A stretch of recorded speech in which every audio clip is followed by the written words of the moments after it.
Hey, everybody, welcome to the show.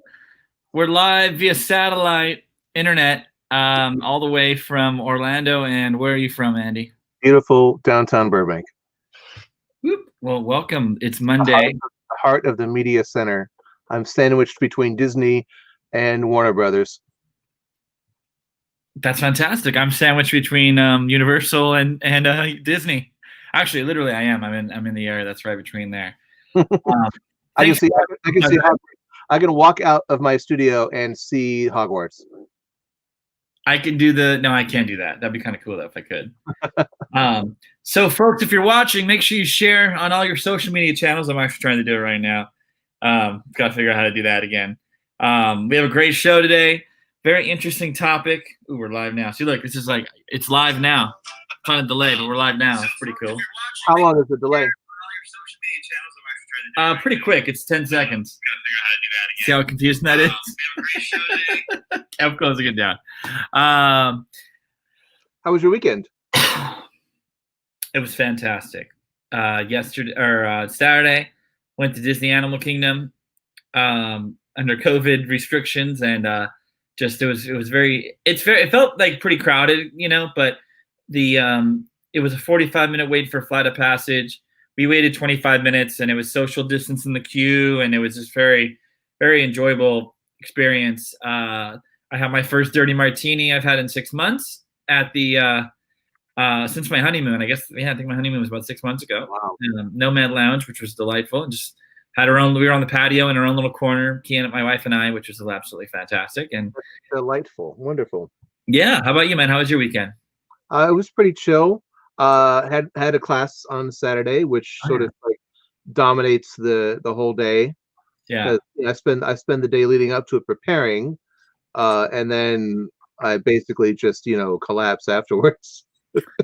Yeah, it was a mad dash to get from the Nomad Lounge to your class, so I'm happy I did it. How are you feeling? It was your second week of teaching. How was that? I really feel like we hit our stride this week. I thought it was really good. I had a better handle on pacing and like sort of like timing and things like that. And I felt like Morgan and Spencer had some really, really good advice for me after the first class, and I really took that to heart and tried to improve and up my game a little bit with interacting with the class a little bit more. I really enjoyed everybody's homework sort of results of sort of discovering their own favorite video games from a new perspective, and hearing them analyze that, and their analysis was like that made my day. It was just so nice to hear other people talking about that stuff. Yeah, I'm definitely in the learning seat, which is fun on that class for sure. Very out of my wheelhouse, which has been. Did you learn something? Are you learning anything? Yeah, I am. It's good. There's a lot of concepts that I feel better about already hearing about. Pardon the pun, hearing, but it's fun. It's very fun and informative, and I've enjoyed it. I've learned diegetic. I've never. Now I feel pretty comfortable with that. I can speak like, oh yeah, this is. I'm not sure how often that comes up in your conversation, but it's more of a theoretical sort of thing that you understand, and sort of reorients your perspective for audio. No, it does, and even just like your take on musical theater and things like that are a part of it, and immersive theater, like it's all been just really fun to listen to and hear. So Great. Very informative. It's funny. I was chatting with Etienne afterwards, the next day, and I said, it's so funny. I feel like everything I'm talking about is like so obvious to me. It's just like I've just known all this stuff for like almost my entire adult life, and I feel like but like everybody's just like, oh, this is all new information to me, and I'm just like, I don't know, it's just like stuff that's just like tumbling around in my head constantly. So it's funny to just sort of just disseminate that to people and have it be new information for them. Yeah, I tell that to people all the time. Like they don't realize how much they know, and they think everyone knows it. I'm like, no, people really don't know a lot. They don't know all these things. They don't know all these in the weeds things, which is really cool. So I have a question for you. So I was on a TEA call today. I'm on really, TEA Eastern Division Board Vice President. Great organization, of course. And we love the TEA. What's that? We love the TEA here. We love the TEA. We love all abbreviated names for the organizations, all the acronyms. All of them are all fantastic. So we were talking about different Halloween events and holiday events and how we're going to do potentially some sort of events. They're all virtual right now, and I just kind of saw your you're doing, is it the Scream drive-in experience in Kissimmee? Scream and Stream or something like that. Yeah, I was going through and I was kind of saying like, why couldn't we do a TA event where everyone drives in their cars, and then later on, maybe later that week, we do like a live stream and we can talk about that experience after being able to go to it in their car. So I kind of said, and I saw Andy there. So yeah, what do you think? I mean, there's all sorts of there's different things going on in like the Stranger Things drive-through experience in LA. Like, could there be a new wave of a TA event where you drive through an experience and then you talk about it after, whether it's on imagine a podcast or a live stream or whatever it is, so that people can participate. I thought that was a pretty interesting idea. So folks in the audience, if you'd be interested in going to a TA event where you had to drive through, whether Orlando or Los Angeles, and then we had a panel afterwards, chime in now. What do you think about that, Andy? I think that's a great idea. I think there's so many of these drive-in and drive-up or drive-through haunts popping up. I mean, even the perennial event that we have here at Griffith Park, the Los Angeles Hayride, they call it. Yeah. Well, there's no Hayride this year, and they're moving it to some location in San Dimas, where it's called a drive up. Like, I guess everybody's going to drive up, and there's some sort of show. I'm not sure; it's unclear, but I'm anxious to find out. And then, yeah, there's the Stranger Things event, which I guess is really close to selling out already. So it's quite popular. I think there's a demand for, why not talk about it? But we are planning on doing a lot of Halloween shows. We turned 21 today. It's our first show. Congratulations. I was gonna say we can pour a drink. Are you drinking a drink, or are you not? No, I just have a bubbly. Yeah, I didn't have time to make a drink. I was threading the needle getting here in time for the show. Well, cheers. This is just ice at this point. It was Fresca, but cheers to you and our first show. Bubbly, sponsored by Bubbly. All right, so that's an interesting thing in the works there. I'd love to participate in that for sure. It's a great idea. Yeah, some of these things now are like, well, if the TA doesn't do it, maybe we can just do it on our own and just do it on the side. We're doing I was kind of teasing it, but we're planning on doing we're gonna do 6 shows of Halloween material. So it's gonna be Halloween all the time. We're gonna come back from Labor Day, and then we're gonna do a regular show. I believe that's where we landed. A regular show after Labor Day, and then it's gonna be 6 weeks of Halloween fun, which is absolutely fantastic. Yeah, we're gonna take Labor Day off and not Labor. Yeah, so if folks that you count on us, maybe we can run a replay, or say, hey, anybody want to do the show instead of us? Come on and try to do it. Whoa. Hand it over to the amateurs. Yeah, no, for sure. No, that's funny. I'm actually going on a road trip to Tennessee area, and going to be just like working remote from there for a couple of weeks. So I'm going to have a different background. I'm going to have to like lock in my Zoom background, take a photo of it so I look like I'm in the same place. But I'll be on the road, which is going to be fun, and social distance, mask, all that kind of good stuff. But a friend of ours lives in Chattanooga, so we're going to go check it out, and might go to Dollywood. So we'll see. That might be the most dangerous part of our trip. So we'll see how that goes. Yeah, I have a feeling that the mask compliance will be a different story there. We'll see. Yeah, I mean, speaking of the COVID counts, I mean, they're very low in Orange County, Florida right now. We're like at 120, 150, which we're really happy about. We know that people are still suffering, but overall, we've come a long way since when we were in the actual lockdown, like in May. We had around like 80 to 120 cases a day. And then so now we're back to basically just on the cusp of pre-lockdown caseloads, which I think we could all say is productive, or we're happy about that, because we want this industry to not be in shambles. So it's good that the data seems to be backing it up. It is interesting to see that like Disney World opened at the peak of COVID counts, and it's been going down ever since. So that's an excellent segue for Governor Newsom. Just Mm. our governor of California just announced new guidelines for reopening, different tiers, new tiers for requirements, and we have to get under 100 new cases per 100,000 people a day for us to go to the next tier up, which is like restaurants and salons opening up again and all that. Indoor dining, indoor, shops, things like that. And we're at about 200 right now, 200 new cases per day per 100,000, I guess, or something like that. I should probably look it up before I start spelling off. But we're not close. We're not even close. And they're going to review it every 3 weeks, starting this coming Monday. So it's going to be at least 4 weeks before any of the Orange County parks open, I think. Well, and it's kind of weird because it's like Knott's Berry Farm's reopened, it's like in their own modified. SeaWorld's reopened. Yeah. I So guess I guess I mean Disney. yeah, it's just kind of like it's a kind of a weird spot we're in right now where we don't really know. Like Orlando's kind of open up.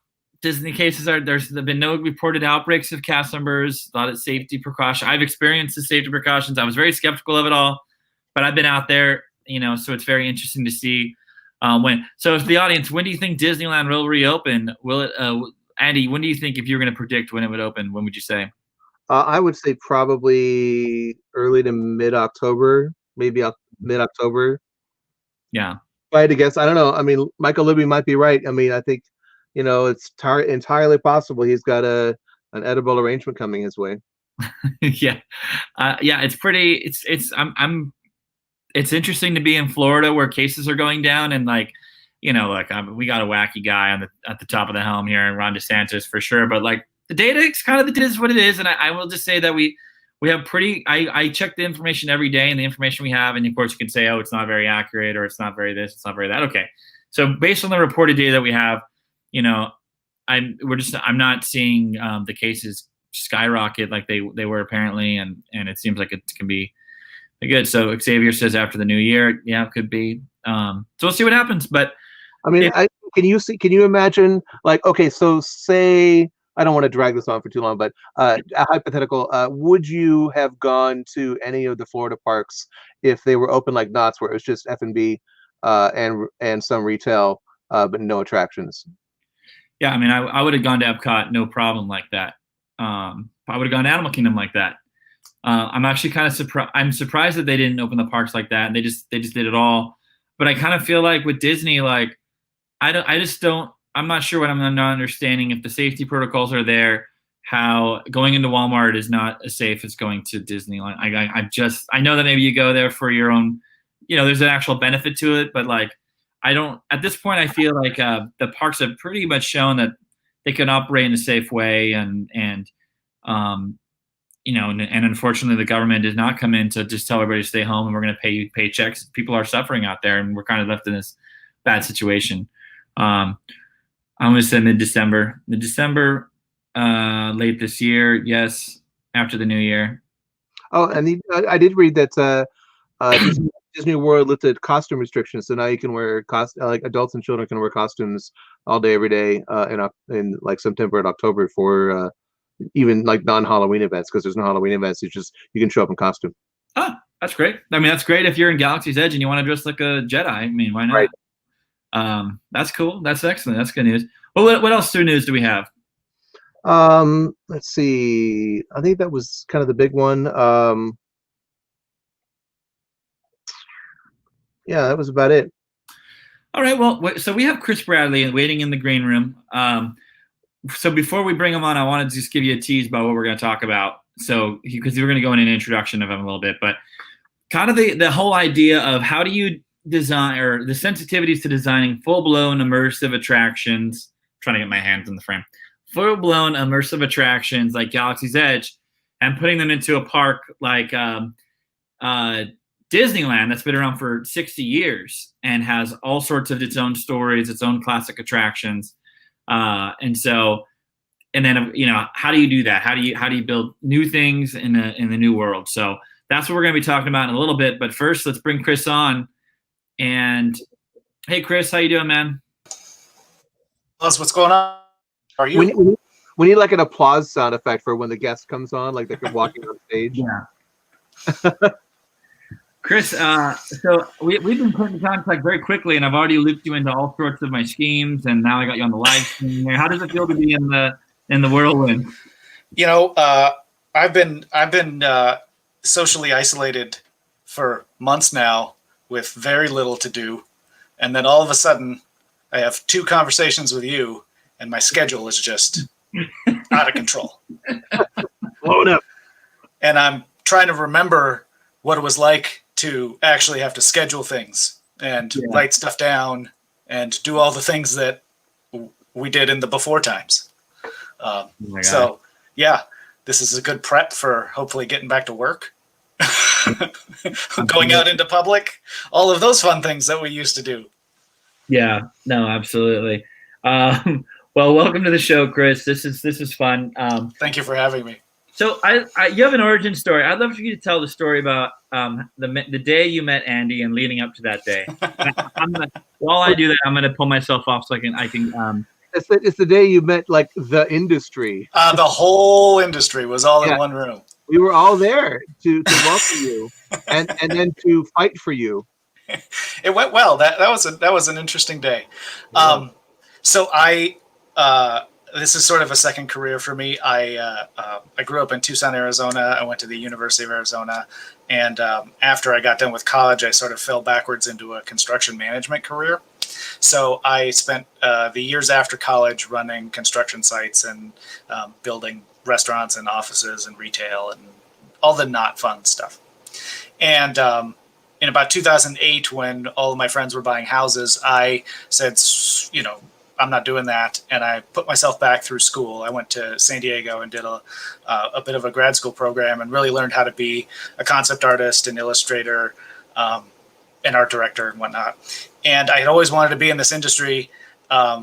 Always wanted to work for Disney. Always wanted to do all the things that we all fall in love with, the same dreams that everybody else has. But I didn't have any contacts or any way in. I would get an occasional email from the TEA, and that was about it. So one day I'm sitting there thinking, like, I got to figure out a way to get in with these people. And I answered an email, or I'm sorry, I got an email that said, we're doing a speed networking event called a GibGab. And it just so happens to be hosted by Disney at 1401 Flower Street. It was for the whole industry, but Disney was just kind enough to provide one of their conference rooms to use for this event. And so I thought to myself, well, let's give it a shot. Worst case scenario, it goes incredibly poorly, and I try and break out and go see what's going on at 1401, and then they'll just haul me out and throw me out, and I'll just go back home to San Diego. So that's not exactly how it went. I practiced my elevator pitch, and I had all my artwork on my iPad, and I showed up, and with my gray beard and everything, and I was able to go around and give that elevator pitch. Do you remember how many tables there were? Like 17 or 18 tables? At least 15 or 20, yeah. Yeah, it was crazy. And so we had 3 minutes at each table. We went around, and I think Disney was at table 7, and I met you, Andy, at, I don't know, table 4, something like that. And I'd given the elevator pitch a couple times, so I come over to your table and I sit down, and I put my iPad out with my artwork, and I start giving the elevator pitch. And you said the thing that gave me the most confidence that day, which is you picked up the iPad, you looked at it, and you said, "You're expensive." Rachel, pull up the picture of me. The funny picture says that was my reaction, pretty much to your art. And I actually have a picture of Chris from that day. Oh, there I am. There I am. That's my good suit. Your Kleenex box shoes. Hey man, you don't knock Kleenex box shoes. I've got an elaborate collection of Air Jordans, and I don't want to wear them. So you got to just go with the Kleenex boxes. Exactly. Look for Howard Hughes. It's good enough for us. Right. Why Oh, not? so good.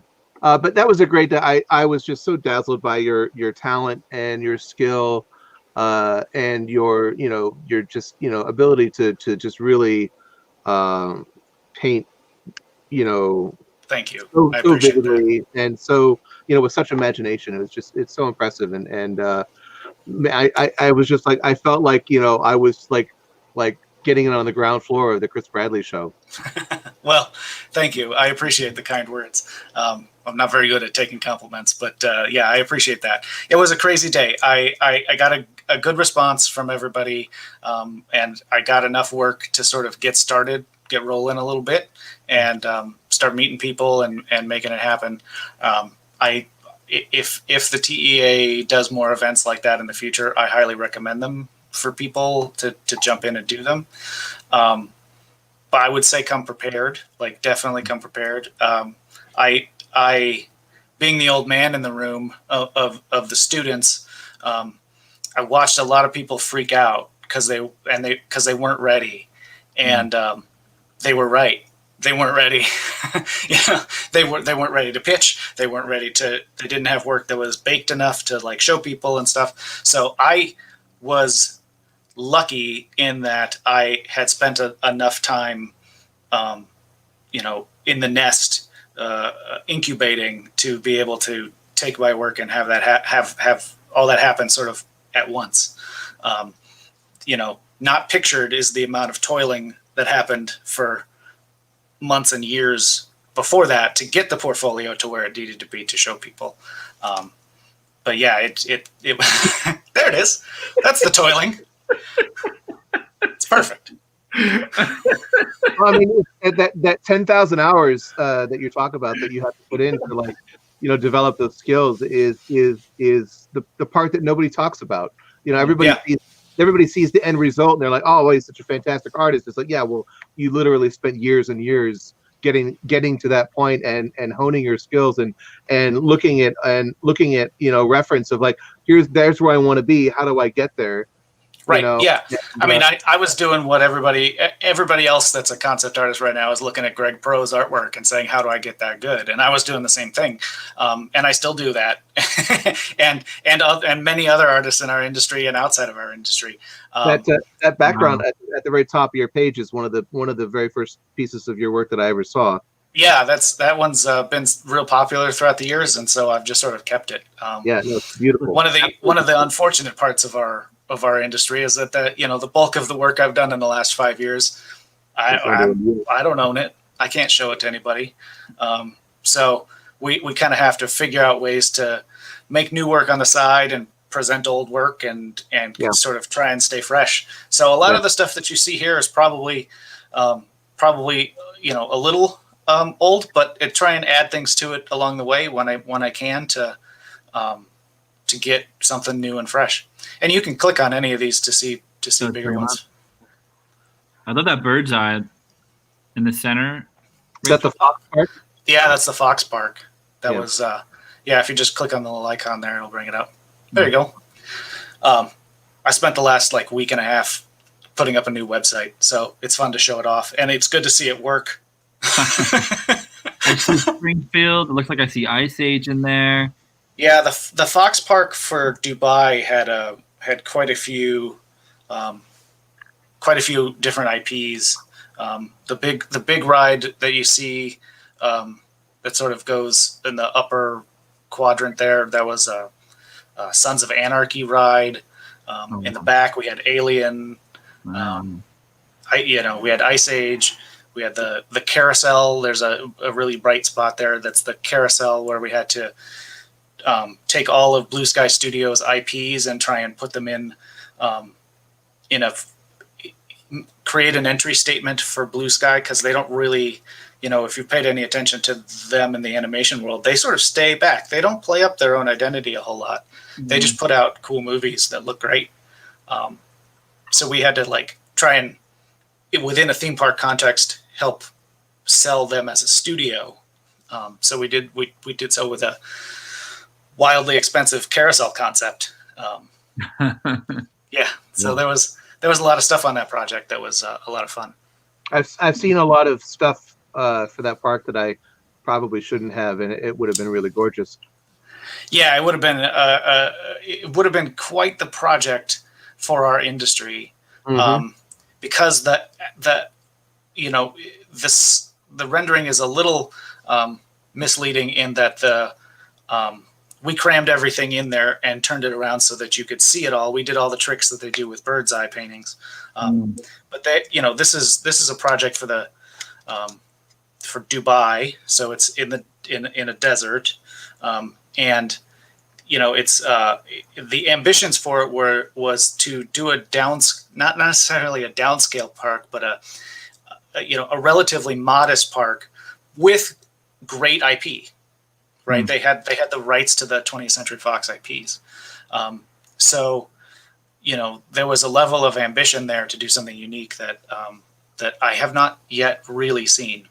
I wonder how the Fox Disney merger would have been affected at all, if at all, if this park had been built, and then like what would have become of this park if that had gone ahead, and like suddenly there's this Fox park, and does Disney own it? Like, I wonder what would have happened. Well, and I mean, I know that where there is a Fox Park that is open now, or was opening. It was a Genting project, right? And is that Malaysia? Yeah. I don't remember how that sort of settled out, but I do know that it's not Fox. What's that? No, it's not Fox anymore. Yeah, I don't think that they can call. I don't think they can call themselves Fox, and I think there's a bunch of restrictions, but I don't think that they had to strip all of the IP out. I know that they had to take some of it out, but I don't think they had to get rid of every bit of it. So, what other artwork do you have? Funny, we can do a whole show on this. Apparently. Well, you can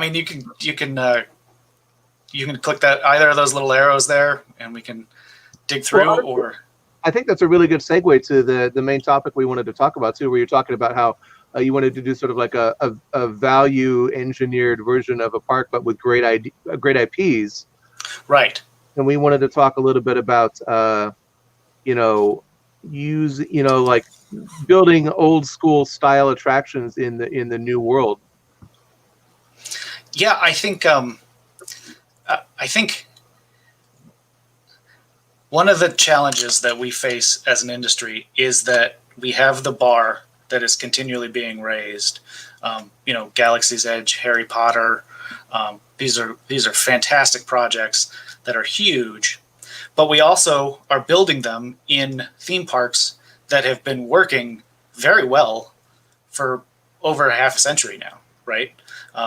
So we've got the old and the new, and what I think our main challenge as designers is to figure out how to take what people love from the older generations of rides and marry them with the new, latest and greatest developments in our industry.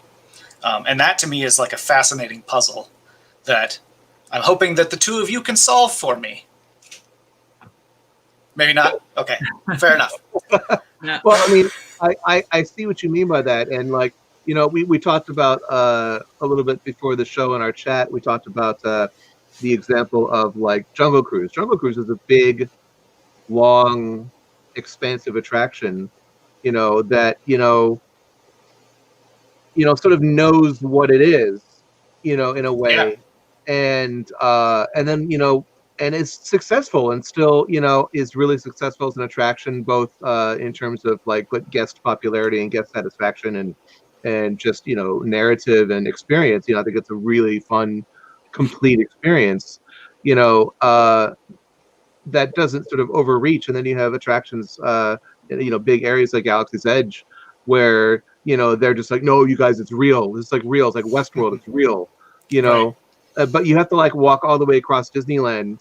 That you spent the entire day there with other guests and other lands with BGM, and not the same degree of sort of verisimilitude and the assumption of suspension of disbelief.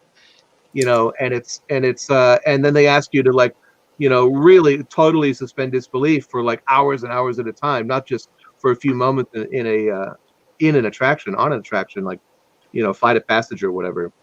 But Yeah, I think that some of these new attractions overreach, I think, intellectually, where there's lessons still to be learned from these older attractions that, like you said, have been around for 60 years. Yeah, I think so. I think Hopefully, that wasn't critical.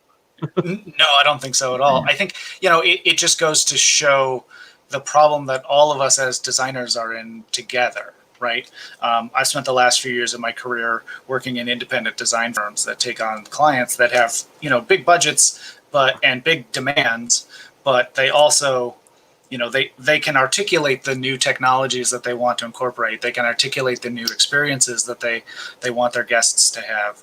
But it's up to us as designers to remember why the country bears are cool, and what makes the Haunted Mansion such a timeless thing.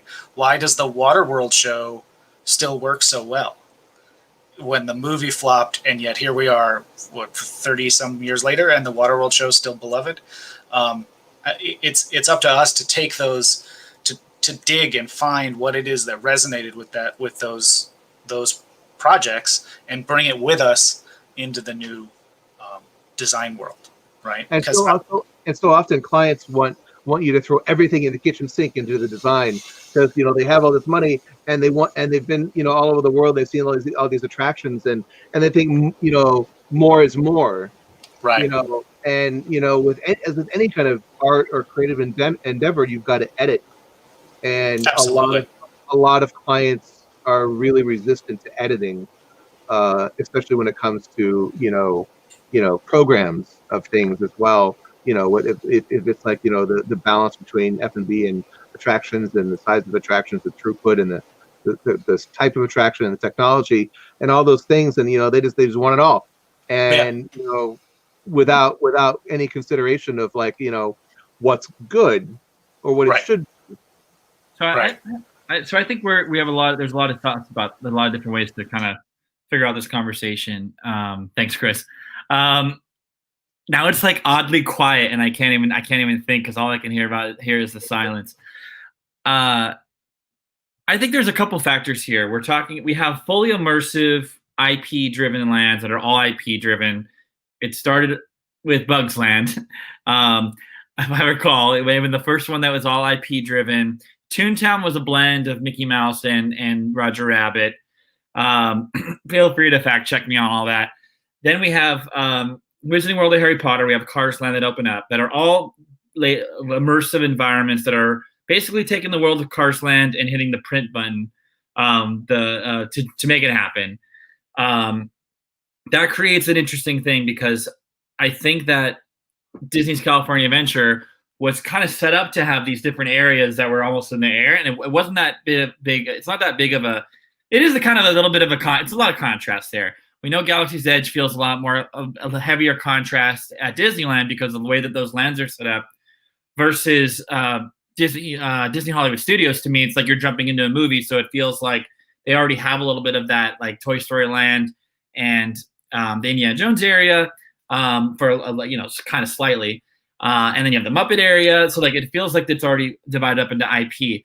Now, I would challenge the people here to say, so that's part of the conversation, but I think that the reason why those classic attractions are so we love them so much is that they're generational, and there's a lot of nostalgia built into them. I think that Disney has tried to do little boat rides with a lot of splendid technology in it, and I don't think that today's audiences were really ready for that. They wanted more, you know what I mean? So I'd say that we have to kind of look back and see where is it a generational nostalgia thing that we just want to take our kids on that ride, and we think back on the experiences we had, and when it's something that is really an impactful experience.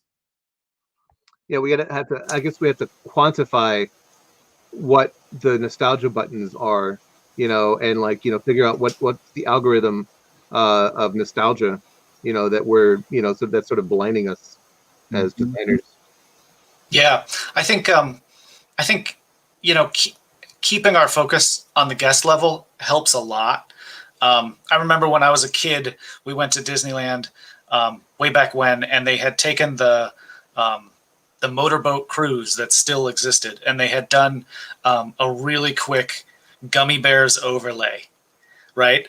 Literally cardboard or plywood painted gummy bears sticking out of the foliage on the motorboat cruise, and some point audio, maybe, if I remember correctly. And that ride was on its last legs and needed to be closed. But I went on, I was like 10, 12, somewhere in there. I went on it and I rode on it with my grandmother. And, you could kind of turn the wheel, but it's on a track and you can't really control it or whatever. And she spent, however long that ride is, 7 minutes. She spent 7 minutes just blasting me about how bad a boat driver I was. Right? Now, she knew that the wheel didn't do anything, but I was trying to turn the wheel. And so she was just giving me such crap about this. And I will never forget it in my entire life. And I completely forgot about that ride. Yeah, it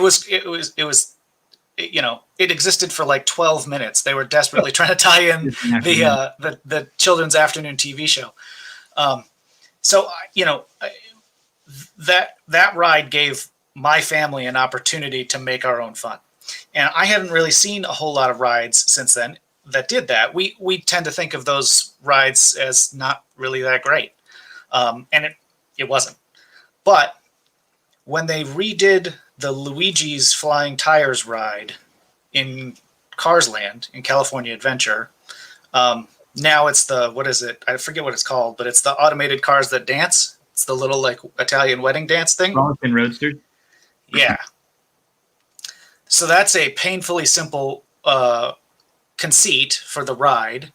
And when you're standing outside of it and you look at it and you're like, oh, the cars just sort of dance around. That's great. My buddy and I went down there and we rode it, and I was watching all the other people, and I saw a kid and his grandmother in one of the cars just having a blast, just loving every second of flying around in these cars. So keeping things at the guest level and remembering who our audience is, even though you have a brand new technology, you have these automated cars,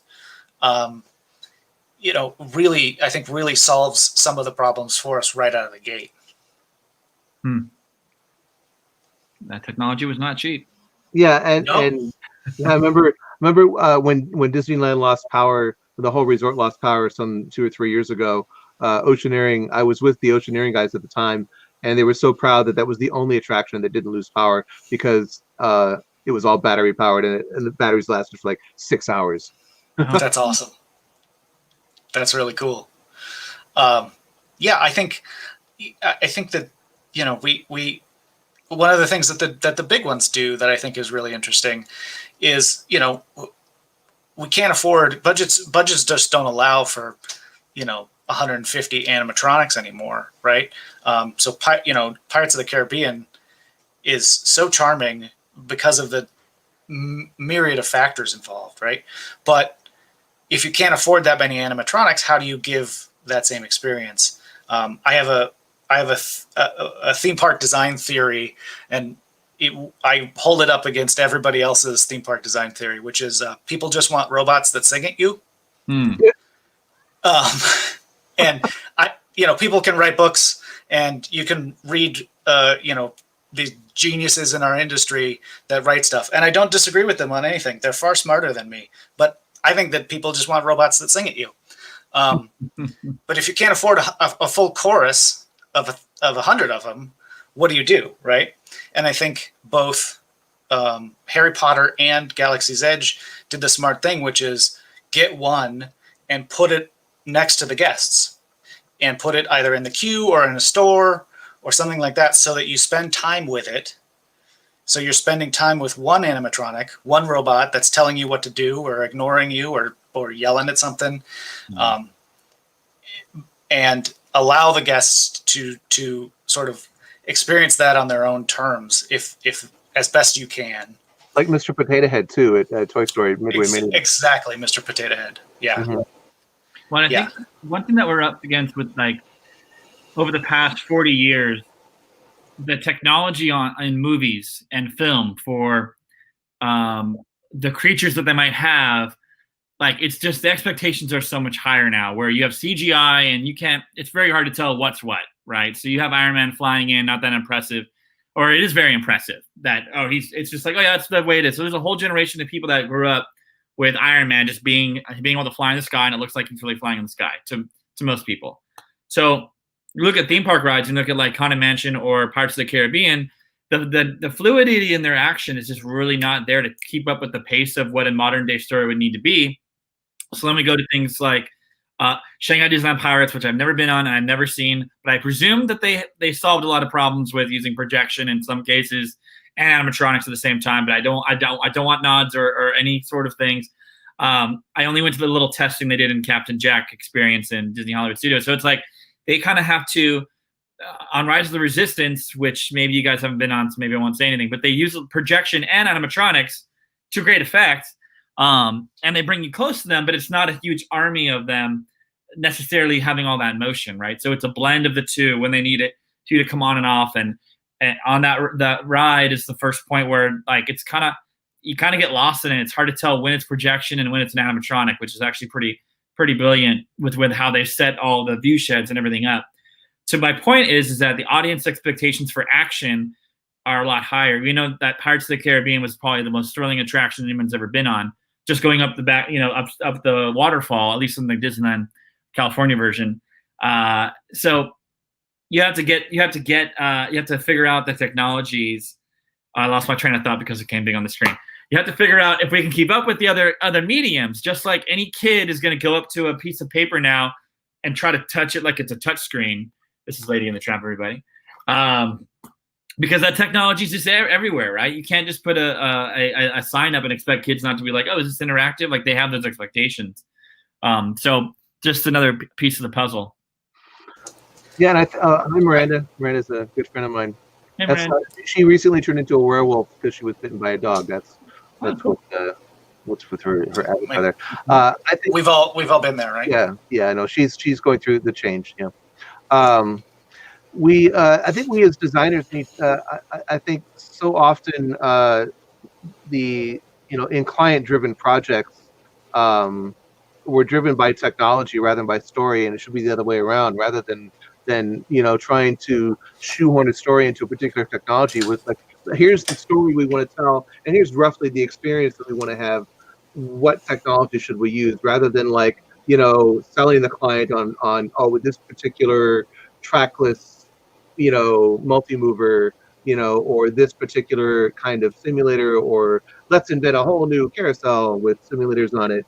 I think that, the technology should serve the story and not the other way around. And I find so often I hear so many stories about like, the client wants Star Tours, but the Jungle Cruise. Right. Things like that. Yeah, that happens a lot. And clients, especially when you work at the independent design firms, clients want they want Cars Land, they want Radiator Springs Racers, but they didn't spend the millions of dollars that Pixar did developing a very charming IP. Right, and a fully developed world, with all of the hallmarks of that, with like all of the detail and thought that goes into all the puns, and the different kinds of characters and dare I say stereotypes. Well, one of the things that Walt did was take one of his best characters designers and drop him in with a bunch of set designers and architects, right? Right. So right. that's why you get the cool sort of charming and timelessness to the Jungle Cruise, is because it was somebody who had developed Walt's animated properties.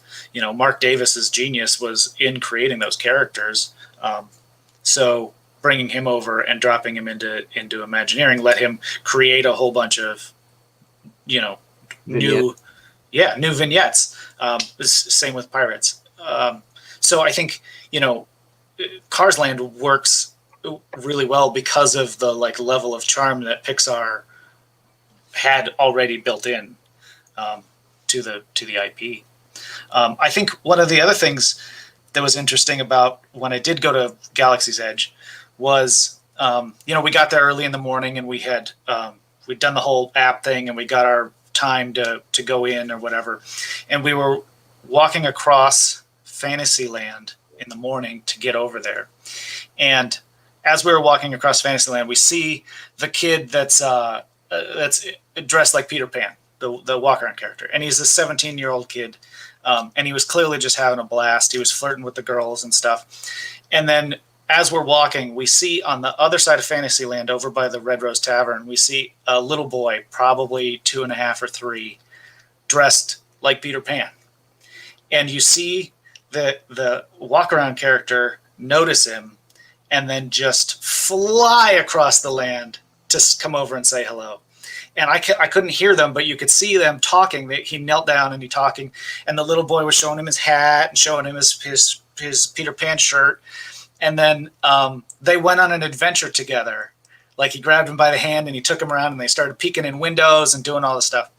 And, the kid's dad was running behind him with the cell phone, trying to get every second of it on videotape. It was the most heart-melting thing you've ever seen in your life, right? I saw things like that happen at Warner Brothers World in Abu Dhabi, of kids and parents never seen walk-around characters, and there's the Justice League, all of them, and the kids are just like, they're like crying, and right. The parents are crying, everyone's crying. Yeah, it was so amazing. Here we are as a group walking to go see this masterpiece of a project, this land, this massive land with this state-of-the-art everything in it, and we're reminded before we get there of like what exactly the magic is, and that was magic not just for that little boy and not just for his dad, but for the rest of us that were watching it and sort of really enjoying seeing what was happening. And I don't even really like kids that much, but that was pretty amazing. So then we go and we get into Galaxy's Edge, and we're hanging out and waiting for our turn on the ride and just sort of bathing in all the cool stuff that they've got. And I see Rey come out, and she's just walking along, and she is a magnet, right? Because then all of a sudden, out of nowhere, all the little girls with their hair and the little knots and stuff come flying to her, right? And so she crouches down to talk to the first one, and then all of a sudden there's like 10 of them around her, right? And it's like, that's the magic in the most spectacular place that our industry can build right now, right? Yeah. So they didn't forget, like, keep it at the guest level and keep it so that we can entertain literally everybody and give everybody a moment to really experience the magic. Yeah, then you go on this ride that's just like mind-blowingly huge and spectacular. You can have $1 billion worth of rock work surrounding you, but really at the end of the day, it's that human connection. Right. You can have the $1 billion worth of rock work, but the little human connection is what mom's gonna keep on her cell phone for forever. Yeah. Yeah. No, I think that's great. And then it's I think what we're talking about is sort of like the granular experience, of sort of like starting at what John Hench started in the 50s with the wide shot, the medium shot, and the close up. I think that keeping that in mind, and a lot of I think Galaxy's Edge is successful in that way. Oh, yeah. But yeah, I mean, keeping that sort of perspective and keeping things at a human scale. I think maybe that's part of the algorithm we were talking about earlier of like how do you achieve that sort of innate success in an attraction that was already mastered 60 years ago. Yeah, I think so. I think one of the interesting things is that we've sort of latched onto the idea that things have to be that sort of scale, that sort of big in order to be immersive. But if you get on the Mark Twain and you ride at Disneyland, at least you ride the rivers of America, at least right when you take off, you see how Frontierland and then New Orleans Square, and then you get over to Critter Country. then haunted mansions tucked in there, how they all kind of blend together, right? They all kind of weave together. There isn't a specific point where you can say, okay, here's where Frontierland ends and here's where New Orleans Square starts, and that's this experience and that's this experience, and none of them are at like full scale, right? And yet they still work. They, there's like a dreamlike quality or a childlike quality to how the lands like blend together the same way that kids play. Yeah. And I think that's the permission that the parks give us to have fun, is that, okay, so we got a haunted mansion and the golden nugget, and I can see them both at the same time, and that's okay, even though technically they're part of different lands. I love the way you put it, the dreamlike quality, that it is almost like seeing like a cyclorama, like a this sort of dreamy sort of cyclorama unfolding before you, and then like when you get to Splash Mountain, it's like, okay, now it's real fantasy, and then you're in the wilderness again. It's just like, I never thought about it like that, and I love going on the Mark Twain, and I try to go on it every time I go. But it's such a delightful pause in the hustle and bustle of your theme park day, and then you just like have that tableau just laid out before you like that, like you said, in like this dreamlike way. I love it. Yeah, it's really nice. It's making me think about it. Like now I was like kind of like, I'll go to Disneyland maybe, but now I'm like, oh, I really want to go to Mark Twain. With my girl and my mint julep. You know what I mean? Yeah, definitely. But, I think that, we can't let go of what's worked for so long. Unfortunately, sometimes that stuff's a hard sell for clients. It's hard to tell clients that, maybe the latest and greatest isn't exactly what would work the best in this particular situation. Maybe we need to save our money for that for over here, but over here we can craft something quite a bit smaller. We had a client one time who had not a whole lot of money for this particular spot in a land, and they basically could afford like a kid's puppet show, like a little theater that's sort of outdoor, and you have some actors and some cool puppets, and that's it.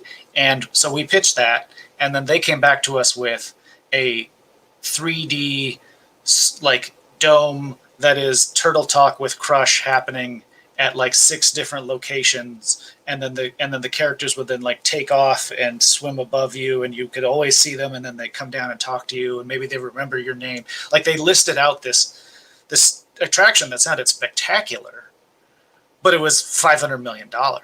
Right. And we're going puppet show. Yeah. Yeah. You're like, the epitome of champagne taste and a beer budget. Unfortunately, it happens all the time in our industry. Oh, yeah. People jump into our industry not quite realizing how expensive this really is. They don't really fully realize what good champagne costs.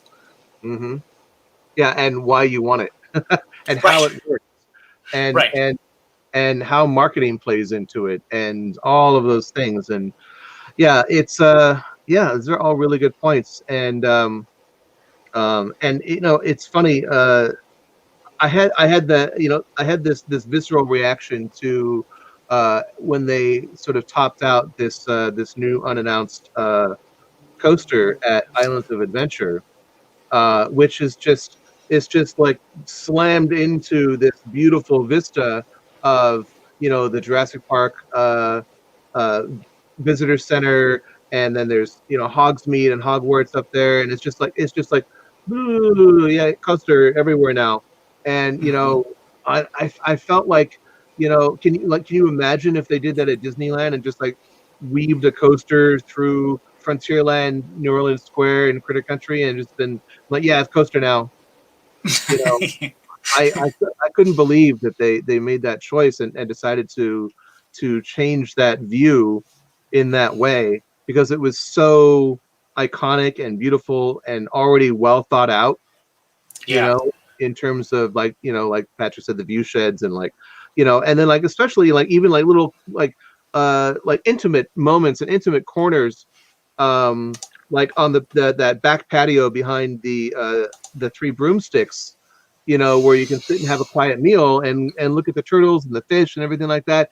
And now there's going to be this huge coaster, like diving Yeah. through that whole thing, breaking the peaceful, idyllic, pastoral kind of moment you're having there. I was, oh well, Yeah. that's done.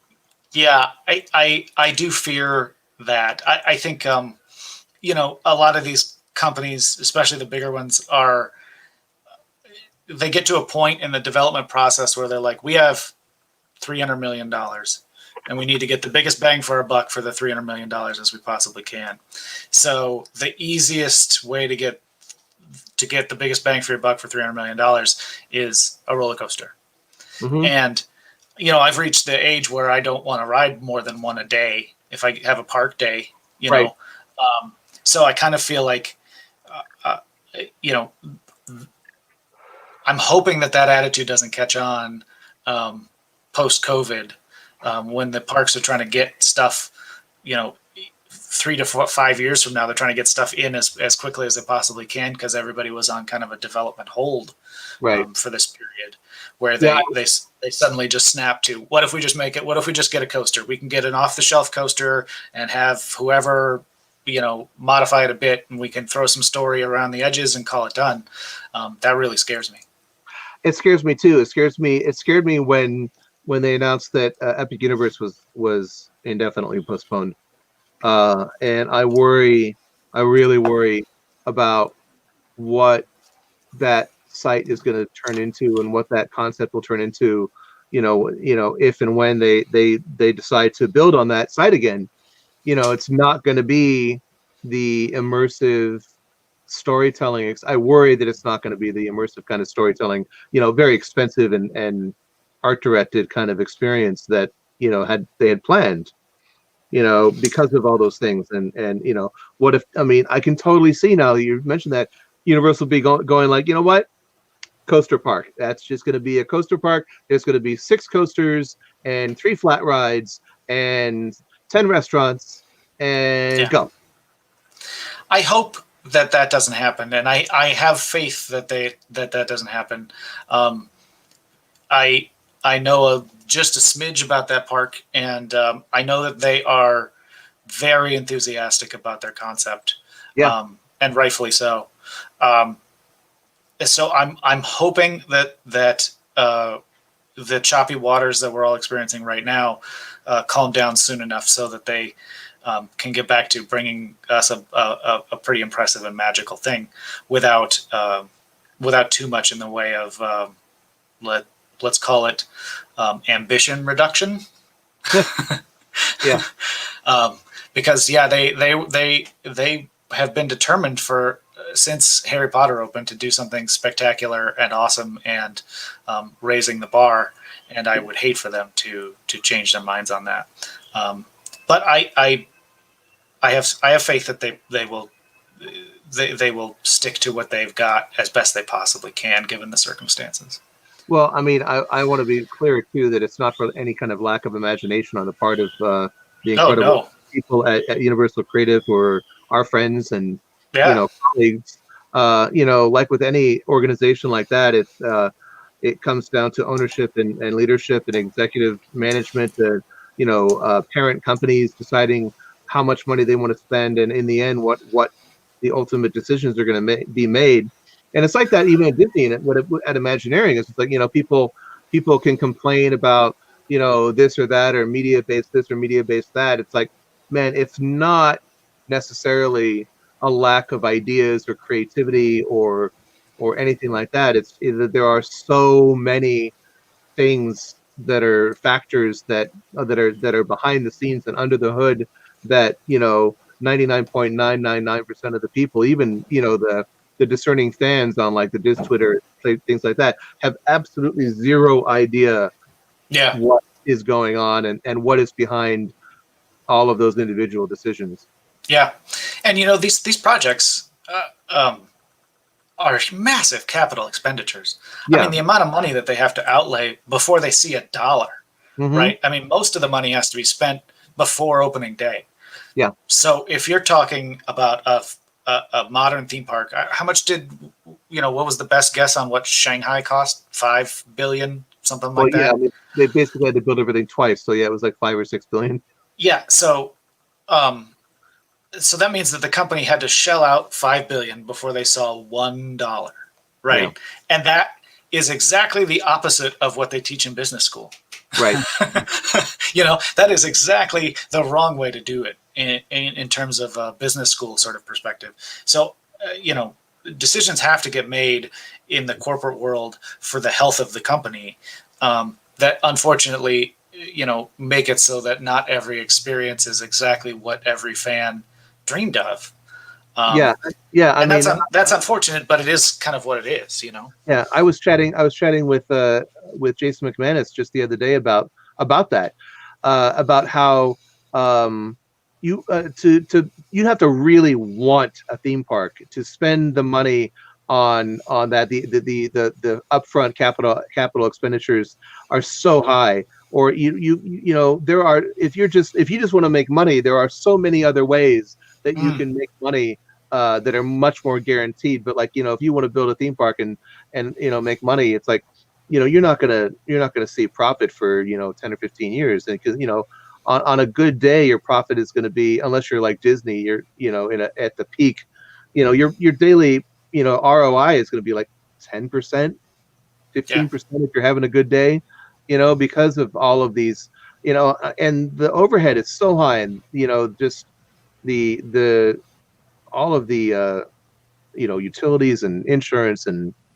overhead and Li- you everything. know, It's outrageous. live entertainment, Yeah, it's incredibly expensive.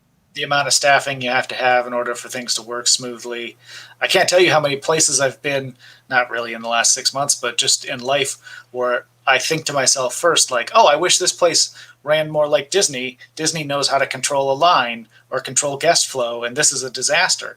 And then I remember Disney staffs triple what a random thing will staff, right, in order to keep everything sort of moving and working out. Um, yeah, I think it's helpful as designers also to think about those things and to know what's going to happen and anticipate that. I know I've in my experience so far, I've leaned heavily on the senior guys who have been doing this for 20 some odd years, because they know what's coming. And I'm learning as I go how to predict what clients are going to say and how they're going to react to certain things, Yeah. as best we can. But knowing that these things are huge is a big deal. Patrick, I know you have experience with that. Do you want to answer that question, Miranda's question? I think you're muted. Hey, everybody. Welcome back. Yeah, I think it depends on what company you're working with. So I would say that some people that are heavily involved with operations and have things down to a science, like Disney or Universal, are going to factor that in. How many different positions you're going to need, and they have a number. I mean, I don't know how much is NDA or not, but they have numbers of cracking. Okay, how many guests per hour versus how many guests are coming in, how many cast members are coming in or are working the attraction, and they can also ratchet down up and down how many positions they have. Obviously, when an attraction opens, they're going to have a lot more cast members operating, or even just running the queues. I guarantee Disney has more people that are in charge of the queues for Rise of the Resistance that are actually operating the ride right now, because there's so many guest service people that are out in the park. There's so many people that are up there holding signs, explaining, and so that all of that gets factored in. But it goes lower and lower as the time goes on. One of the most cast member heavy attractions that I ever worked was the Finding Nemo submarine voyage, and I think there are more cast members like in the queue trying to have the switchbacks going all the way back to the old motorboat cruise, which is what we're talking about in the Utopia area, the Fantasyland Utopia or whatever, or the mini cars, whatever they call them. And there was so much crew just dedicated to that. Now it's rarely over a 45-minute late, and they can do it right from one position at the front, and you get a cut back on that labor after they've opened up. So yes, that does happen. I would say, depending on as long as there's operations people in the room, they would say they would kind of be able to step in if they wanted to. But not everybody does it like that. A lot of people are just shooting from the hip, or the attractions are so simple that they know they can figure it out a little bit later. And that doesn't need to be, they don't have to worry about it too much. I know also that they have to take into account when you use the word actor. Are you talking about an actor, or are you talking about what's within the realm of what a theme park cast member can do? Because you've got different unions to negotiate with, and different pay scales for those things, and different requirements for each profession. So when you're talking about we should flood the zone with actors, that can get real expensive. Yeah, it's like, whoa. I mean, equity actors, I mean, you're looking at like $60, $70 an hour, plus all these union rules about breaks and time on stage, time off stage, hours worked, minimum hours, overtime, and all that kind of stuff. Yeah, that's why there's so many actors in Rise of the Resistance. They're ambitious cast members, ride operators, and guest, ride attendants and things like that. That are more than happy to flex their acting chops. Which was started with like the Jungle Cruise, Yeah. And if people like being in character, Haunted Tower of Terror does it greatly. Haunted Mansion does it in a great way. Like Maynard at the Haunted Mansion and Tiki Room and all that. I mean, Maynard is he's crazy, a national treasure. Yeah. But I think mentioning that about the Jungle Cruise can kind of bring us back around a bit. Part of the reason why the Jungle Cruise is timeless is because you've got that human level interaction with the skipper delivering the jokes. And I know that the last couple of times my friends and I have gone down to the park, we've made it a point to ride the Jungle Cruise because somebody along the way has infused it with new jokes, which kind of like filter throughout the rest of the cast. And so we've been on it a couple times lately where it's actually been like really funny and different than what we'd seen before. And that's entirely at the level of the operators, right? That's them refreshing the ride. Even if it was the same jokes from 20 years ago, that level of interaction right there in front of you really adds to something that maybe if that didn't exist, if it was a jungle river expedition simulator, right? Like if that's what that attraction was being sold as, realistic, and then you see the elephant in the waterfall flailing around, you're like, I'm not buying into this. But because we got a comedian making jokes on our boat with us, we sort of buy into the conceit a little bit. Well, from what I understand, like the first few months, if maybe not first year of the Jungle Cruise, it was straight. They played it straight. And then I think that the skippers started to just kind of like read the room a little bit and start to get a little jokey, and then that just became the SOP. Yeah, and thank God for it. It's a better ride because of it. Oh, for sure.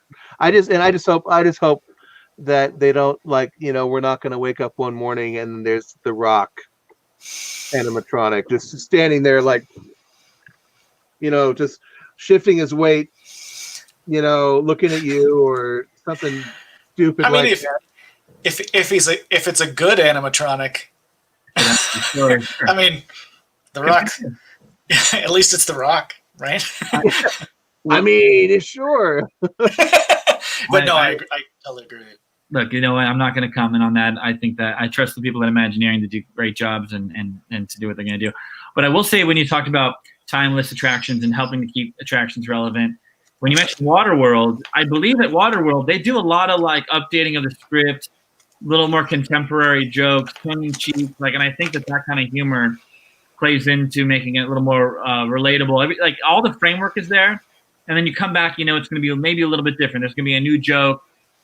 They're busting each other's chops on stage, which is always fun, at least for me to watch. Like, it's always fun to see that playful humor, So I think that's a factor too. All those little special effects shows that they used to have are fun. I mean, they're all gone, but if you guys were talking about, how did I lose my train of thought? Oh, you guys were talking about letting people into Disney wearing costumes. for the foreseeable future. And if you dress up like a Jedi and you go into Galaxy's Edge, like I hope that the way that the characters that are walking around there would react to that appropriately, right? Yeah. And maybe they have to change up how they do things, what their operating procedure is right now, in order to accommodate the fact that we may have guests now in the park that are wearing some sort of a costume. Yeah, no, absolutely, for sure. Well, it's all interesting. I know we could always talk about this for 3 hours, and we do usually. No, it's fun. So do we feel like we've talked? We've covered the topic thoroughly. I walked out. I had to take a call. I apologize. But did we miss anything? So Hollywood. What's that? It's so Hollywood. Yeah. I've done that once. Okay, he's got it. I'm just not even going to leave. I'm just going to sit here and text. I guess any final thoughts, Chris, and we'll go down the line. Any closing thoughts, Chris, on just about the new versus the old experiences and those charms and all that? Very interesting topic. I think the thing that I am sort of gravitating towards is that as designers and aspiring designers, we have to be prepared to fight for the charm of the old stuff, because inherently clients don't understand it, and they don't understand why they need it. The laundry list that's going to be brought to you is going to be a list of things, a list of technologies, or a list of similar experiences, and it's up to us to make sure that those experiences resonate. And we can always look to the past to see how to make things resonate and why it resonates. And I love your summation of, like, people just want robots to sing at them. Yeah. I'm going to steal that. Feel free. I hope it resonates with the whole industry, because ultimately we can't. A lot of the new stuff that clients ask for is not unlike sitting on my couch playing Xbox. Yeah. And Xbox is always going to do it better. They're always, like, video games are going to do a lot of things better. So we can't let everything turn into a video game. Yeah. Or get too similar to an at-home experience is really what we can't do. And once VR technology is more prevalent and becomes more affordable and more realistic, I think that that sort of video game ride is really going to become, like, dated really quickly. I would agree. The first, I think it was at an IAPA a few years ago, there was a demo where they took a small roller coaster and they put VR headsets on it, and you could ride the actual roller coaster with the VR headset on it.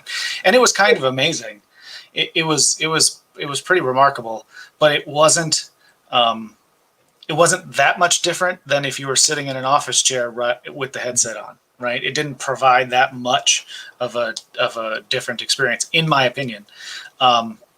So, I'm hoping that as VR becomes more popular and more at home, we see it less in public and in public. Yeah. I think too, people are always going to want shared experiences. They're going to want to go out and be with their friends and family and 50,000 of their closest friends and share an experience together in a physical space that's made for them. Exactly. Yeah, you kind of segued into a perfect thought I have about this, which is to say, we need to think as designers about why attractions work and why they don't work. So it's one thing to say this ride is bad, but to really go in and say, why do I hate this attraction so much? And why am I uncomfortable with VR? Well, when you're on a roller coaster, you want to look to your friend to the right and have a shared experience. You don't want to, and you also don't want to wait an extra hour because the technology is clunky. So, like, we really need to hone in and talk. Why did this attraction fail? I'm not naming any names, but we all think of attractions that we personally don't like, and we should try to be able to articulate why this is not good design, so that we can learn it. And when you see it happening in a meeting, which I do around the clock, to say this is not good, and that's what we're getting paid for. And for those that are watching, you can start thinking, what's successful about the rides that you like? Why do I love Indiana Jones so much? No, I'm not talking about Supercharged. I'm not talking about Supercharged. There are elements of that attraction I really do appreciate and like. So I'm not calling out any names of any kind. Yeah. But it's important to figure out what do you like. Even okay, look, we know that this attraction has had a lot of hate, but there are things of that attraction that I do enjoy, or I do actually take out and say, wow, that was a really good effect, or wow, I like that. And then you can say, hey, why isn't this maybe not connecting with people as much as the designers? I know they put their heart and soul into it, and they hope that they would. Where may have things gone a little awry, and we can analyze attractions. And when you're theme park experts, there's a danger of just repeating what everyone's done in the past. So you always need to do your own spin on it and improve on it, and blow the audiences away, and make sure you connected with them emotionally, physically, on all levels, which is fantastic. Which is why we all do what we do. Yeah, I think that one of the main differences between designers and sort of critical fans is designers figure out a way to drain the negative out of their assessment, right? So if there's a ride out there that you don't like, first of all, you're not necessarily the complete audience that the ride is trying to appeal to. And second of all, analyze it. Drain the fact that you don't like it out of it and say, this works, this doesn't work. There are plenty of, I'm the guy that showed up to your show and cited the Gummy Bears ride from 1992. Hey, I'm here for that. So, I found something positive in a ride that is sort of really forgotten, more or less, So, yeah, I would say, remember, if you're an aspiring designer or if you're even an extreme theme park fan, try and think a little bit more critically about what it is that's working and what it is that doesn't, rather than just the sort of thing that we see on Twitter all the time, which is, yeah. Let's all be a little bit more sophisticated about the medium. Attraction bad. Boo. Boo. No. I will say to the fans that are out there, some people might not be able to articulate their feelings, but that's just that might be a design issue, right? That they can't articulate. Just like I couldn't tell you why. We always say this all the time. It's like you don't notice bad lighting until you realize you're in a bad lighting. You don't realize bad sound design when you're in bad sound design. You don't realize things when they're out of whack, and you're like, what is off with that? And if I were to walk into a space and I'd say something feels weird, Andy could probably say, oh yeah, well the sound is shit, and this is all wrong, and there's the emotional moments not here, and he'd be talking about the music, and I'd be like, oh, okay. And I might be focused on the story. I might be saying, I consider myself the story guy, and say, well, I'm not really tracking this. Too much is going on. I don't really know what's going on. I feel removed. This ride system doesn't really match up appropriately to the tone of the ride. Like there's a lot of things that I could go off on and say. So yeah, I think that's the level though that I'm hoping that the serious fans can find. Even if you don't know why it's wrong, just to be able to say something's not right and I don't know exactly what it is about this. Is a helpful and productive conversation that all of us who are fans of these places should have. Yeah, cool. Well, I think that's a pretty fun place to wrap up. We already did final comments. Chris, thank you for joining us. Please don't hang up. We're gonna do it in the green room after this and party. Okay. Andy, happy 21st show. And of course, we got Rachel in the back. Thanks, Rachel, for working the behind the scenes. I'm Patrick. What's that? We're off next week. Right, we're off next week, folks. We're gonna take a break, but we'll be back in a couple weeks, and then we're gonna go into Halloween. After we come back from that one show, we're gonna be going to 6 weeks of Halloween content, which is really fun. This is gonna be a lot of fun. A lot of great stuff in store. I'm really excited about it. Too much good stuff. Yeah. All right. Bye, everybody. Thanks for joining us today. And